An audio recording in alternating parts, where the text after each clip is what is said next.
അപ്പം നമുക്ക് നമ്മുടെ ഓലൻ ഉണ്ടാക്കാൻ തുടങ്ങാം. അതിനാദ്യമായിട്ട് വേണ്ടത് നമ്മുടെ വൻപയറാണ്.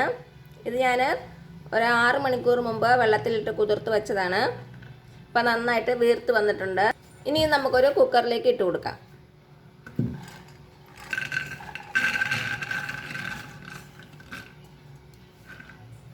ഇനി ഇതിലേക്ക് നമ്മുടെ പയർ വേകാൻ ആവശ്യമായിട്ടുള്ള വെള്ളം ഒഴിച്ചു കൊടുക്കാം.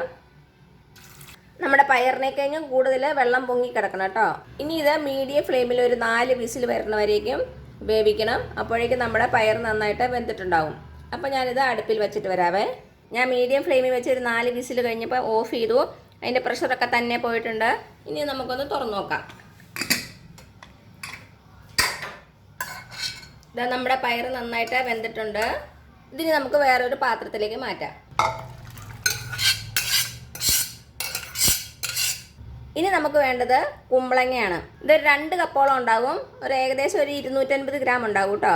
ഇതിങ്ങനെ ചെറുതായിട്ട് കട്ട് ചെയ്ത് വെച്ചേക്കുവാണ്.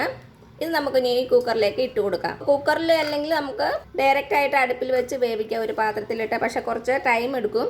അത് കാരണമാണ് ഞാൻ കുക്കറിൽ ഇടുന്നത്. ഇപ്പോൾ നിങ്ങൾക്ക് കുക്കറിലിട്ട് വേവിക്കുന്നുണ്ടെങ്കിൽ അല്ലാതെ വേവിച്ചാൽ മതി. ഇനി നമുക്ക് ഇതിലേക്ക് കുറച്ച് വെള്ളം ഒഴിച്ചു കൊടുക്കാം. വളരെ കുറച്ച് വെള്ളം ഒഴിച്ചാൽ മതി. കാരണം നമ്മുടെ കുമ്പളങ്ങയിൽ നിറയെ വെള്ളമുണ്ട്. ഒരു 1/4 കപ്പോളം മതിയാകും കേട്ടോ. ഇനി ഇതൊരു മീഡിയം ഫ്ലെയിമിൽ 2 വിസിൽ വരെ വേവിക്കണം. അപ്പോഴേക്കും നമ്മുടെ കുമ്പളങ്ങ നന്നായിട്ട് വെന്തിട്ടുണ്ടാവും.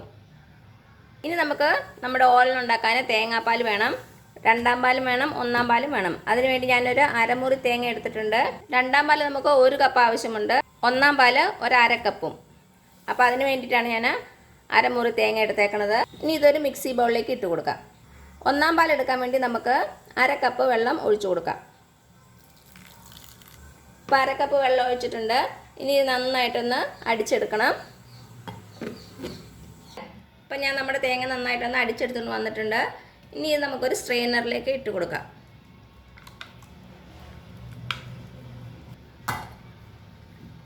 നന്നായിട്ടൊന്ന് പിഴിഞ്ഞെടുക്കുക.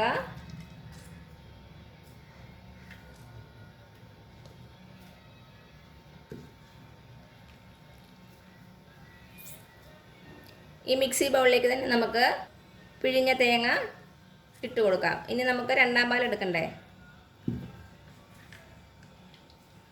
അപ്പം എന്താ നമുക്ക് 1ാം പാൽ റെഡി ആയിട്ടുണ്ട്. ഇത് മാറ്റി വയ്ക്കുക. ഇനി നമുക്ക് 2ാം പാൽ ഉണ്ടാക്കിയെടുക്കാം. 2ാം പാൽ നമുക്ക് 1 കപ്പ് വേണം. അപ്പോൾ 1 കപ്പോളം വെള്ളം ചേർത്ത് കൊടുക്കാം. ഇനി ഇത് നന്നായിട്ട് മിക്സിയിലിട്ട് ഒന്നുകൂടി അടിക്കുക. എന്നിട്ട് പിന്നെ സ്ട്രെയിൻ ചെയ്തെടുക്കുക. ഇപ്പം നമ്മുടെ 2ാം പാൽ റെഡി ആയിട്ടുണ്ട്.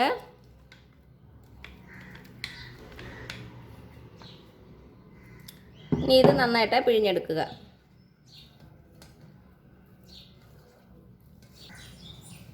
ഇപ്പം എന്താ നമ്മുടെ 2ാം പാൽ റെഡി ആയിട്ടുണ്ട്. ഇത് കുറച്ച് ലൂസായിട്ടുള്ള പാല്. നമ്മുടെ 1ാം പാൽ നല്ല തിക്കായിട്ടുള്ള പാല്. അപ്പോൾ ഇതിനി മാറ്റി വയ്ക്കാം. ഇപ്പം നമ്മുടെ കുമ്പളങ്ങ വെന്തിട്ടുണ്ടാവും. നമുക്ക് തുറന്ന് നോക്കാം. നമ്മുടെ കുമ്പളങ്ങ നന്നായിട്ട് വെന്തിട്ടുണ്ട്. കണ്ടോ? ജസ്റ്റ് ഒന്ന് ഉടച്ചു കൊടുക്കാം. ഒത്തിരി അങ്ങ് ഉടയ്ക്കണ്ട. കുറച്ച് കഷ്ണങ്ങൾ വേണം. ചെറുതായിട്ടൊന്ന് ഉടച്ചു കൊടുത്താൽ മതി. ഇനി നമ്മുടെ പയറിലേക്ക് നമ്മുടെ കുമ്പളങ്ങ ഇട്ട് കൊടുക്കാം. ഇനി ഇതിലേക്ക് നമുക്ക് 2 പച്ചമുളക് ഇങ്ങനെ നെടുകെ കീറിയിട്ട് കൊടുക്കാം. നല്ല എരിവുള്ള പച്ചമുളകാണെങ്കിൽ 1 എടുത്താൽ മതി. ഇത് അധികം എരിവില്ലാത്ത കാരണം ഞാൻ 2 പച്ചമുളക് എടുക്കുവാണേ.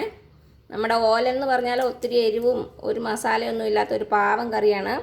അപ്പോൾ എരിവൊന്നും അധികം വേണ്ട. ഇനി നമ്മുടെ ഓലൻ അടുപ്പത്ത് വെച്ച് ഈ വെള്ളം ഒന്ന് വറ്റിച്ചെടുക്കണം. ഹൈ ഫ്ലെയിമിൽ തന്നെ വെച്ചോളൂ കേട്ടോ. അപ്പോൾ പെട്ടെന്ന് അങ്ങ് വറ്റി കിട്ടും. അതിന് ശേഷം വേണം നമുക്ക് 2ാം പാൽ ഒഴിക്കാൻ. ഇപ്പം നിങ്ങൾക്ക് ഈ സ്റ്റെപ്പ് വേണ്ടെങ്കിൽ നമ്മൾ പയർ വേവിച്ചത് വെള്ളമില്ലാതെ ഊറ്റിയെടുത്താലും മതി. പക്ഷെ നമ്മുടെ പയറിൻ്റെ ഗുണങ്ങളൊക്കെ ആ വെള്ളത്തിലൂടെ പോകും. അത് കാരണമാണ് ഞാൻ വെള്ളം കളയാതെ ഒന്ന് വറ്റിച്ചെടുക്കുന്നത്. അപ്പം നിങ്ങൾക്ക് സമയമില്ലെങ്കിൽ പയർ മാത്രം എടുക്കുക വെള്ളത്തിൽ നിന്ന്. എന്നിട്ട് 2ാം പാൽ ഒഴിച്ച് ഇതേ മെത്തേഡ് ഫോളോ ചെയ്താൽ മതി. അപ്പോൾ ഇതിൻ്റെ വെള്ളം ഒന്ന് വറ്റി വരട്ടെ. ഇതിലേക്ക് നമുക്ക് നമ്മുടെ ഓലന് ആവശ്യമായിട്ടുള്ള ഉപ്പും കൂടെ ചേർത്ത് കൊടുക്കാം. അപ്പോൾ പയറിലും കുമ്പളങ്ങയിലും നന്നായിട്ട് ഉപ്പ് പിടിച്ചോളും. കുറച്ച് കറിവേപ്പില കൂടെ ഇട്ട് കൊടുക്കാം. അപ്പം നമ്മുടെ പയറിലെ വെള്ളം വറ്റി വരുന്നുണ്ട്. 2-3 മിനിറ്റ് കൂടെ മതിയാകും. പെട്ടെന്ന് അങ്ങ് വറ്റിക്കോളൂ കേട്ടോ. ഹൈ ഫ്ലെയിമിൽ ഇട്ട് കൊടുത്താൽ മതി. ഇപ്പം നമ്മുടെ വെള്ളം നന്നായിട്ട് വറ്റിയിട്ടുണ്ട്.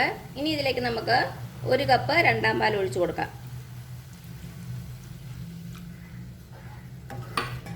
ഇനി ഇതൊന്ന് നന്നായിട്ട് തിളച്ച് വരട്ടെ. കുറച്ച് കുറുകി വരണം. രണ്ടാം പാലിൽ കിടന്ന് നമ്മുടെ പയറും നമ്മുടെ കുമ്പളങ്ങയൊക്കെ ഒന്ന് നന്നായിട്ട് യോജിച്ച് വരണം. ഉപ്പൊക്കെ ഒന്ന് ചെക്ക് ചെയ്ത് നോക്കുക. അപ്പം നമ്മുടെ രണ്ടാം പാലും നന്നായിട്ട് വറ്റി വന്നിട്ടുണ്ട്. ഇനി ഇതിലേക്ക് നമുക്ക് നമ്മുടെ 1-ാം പാൽ ഒഴിച്ചു കൊടുക്കാം.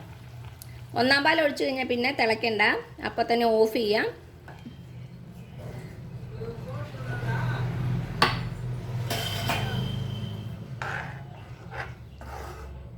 ഇനി ഇതിലേക്ക് 1 ടേബിൾ സ്പൂൺ പച്ച വെളിച്ചെണ്ണ ഒഴിച്ചു കൊടുക്കാം. അവസാനമായിട്ട് കുറച്ച് കറിവേപ്പില. 1-ാം പാൽ ഒഴിച്ച് കഴിഞ്ഞ ഉടനെ തീ ഓഫ് ചെയ്തു. അതിനുശേഷം 1 ടേബിൾ സ്പൂൺ പച്ച വെളിച്ചെണ്ണ, കുറച്ച് കറിവേപ്പില. അപ്പോൾ ഇത്രയേ ഉള്ളൂ നമ്മുടെ ടേസ്റ്റി ആയിട്ടുള്ള ഓലൻ. എല്ലാവരും ഓണത്തിനൊന്ന് തയ്യാറാക്കി നോക്കുക. എന്നിട്ട് അഭിപ്രായങ്ങളൊന്നും അറിയിക്കാൻ മറക്കരുത്. അപ്പം ഞാൻ നേരത്തെ കുറച്ച് ഓണ റെസിപ്പീസിൻ്റെ വീഡിയോ അപ്ലോഡ് ചെയ്തിട്ടുണ്ട്. കാണാത്തവരൊന്ന് കണ്ടു നോക്കണം. ഞാൻ ലിങ്ക് ഡിസ്ക്രിപ്ഷൻ ബോക്സിൽ ഇട്ട് തരാം.